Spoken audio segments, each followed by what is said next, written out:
It was a quiet night at the gas station, the kind of stillness that made everything feel suspended in time.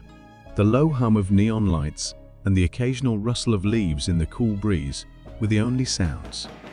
Emily stood by her car, pumping gas, her mind distant after a long day. She wasn't looking for drama or excitement, just a quick stop and a return to the quiet of her own space. But peace, it seemed, wasn't on the horizon.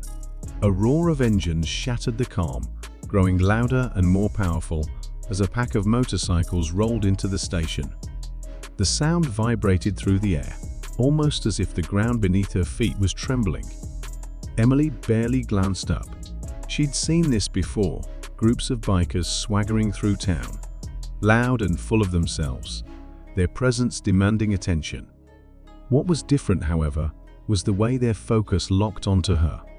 The lead biker, a tall, muscular man with a scar running down his cheek, slowed his bike to a stop beside her car.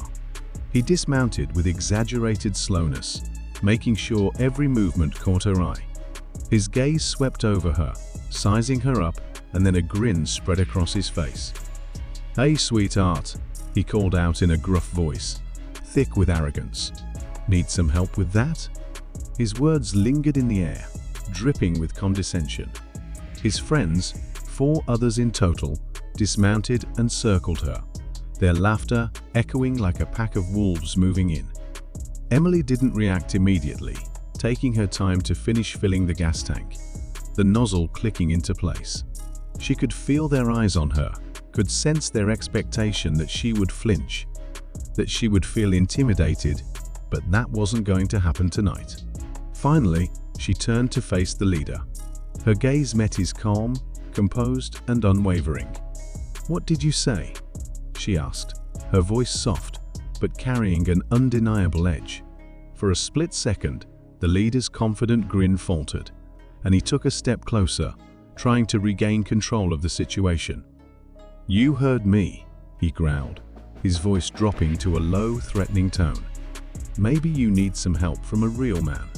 His friends snickered behind him, closing in around her. But Emily didn't flinch.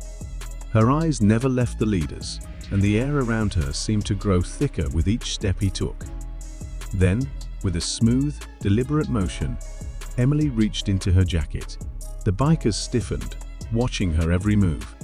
The leader's gaze flickered to her hand, his expression flickering with unease. In one swift motion, Emily pulled out a small object, a knife, its cold, polished steel catching the dim light. It was small, but her grip on it was steady, sure. The bikers froze. The leader's cocky grin disappeared. "What the hell?" he muttered, his bravado slipping as he took a step back. Emily didn't say anything. She just held the knife steady, her eyes unblinking, her posture relaxed but firm. It was clear she wasn't afraid. She wasn't even angry. She was simply in control of the situation, and the bikers saw that. "Do you really want to find out?" she asked quietly, her voice calm but laced with authority. For a long moment, the leader said nothing, his confidence dissolving as the other bikers exchanged uncomfortable glances. Emily had turned the tables. They had thought they could intimidate her, but now they realized they had misjudged her completely. "No," he muttered, backing away slowly. "You're crazy, lady." Emily's gaze didn't waver. "No," she replied, her voice cold and direct. "I'm not. But you are. You messed with the wrong woman tonight." The leader hesitated for a second, then turned to his gang, his shoulders slumping. Without another word, he nodded, signaling his group to leave. They turned, their swagger gone, the sense of invincibility they'd once carried evaporating. As the last of them revved their engines and sped off, Emily finished her task, calm and unhurried. She returned the nozzle to its place, her heart steady, her breathing even. There was no rush, no thrill, just a quiet satisfaction in knowing that she had stood her ground and they had underestimated her. When the bikers were gone, Emily glanced at the empty spot where they had stood. A small, knowing smile tugged at the corner of her lips. She didn't linger. There was no need to. For Emily, it was just another night,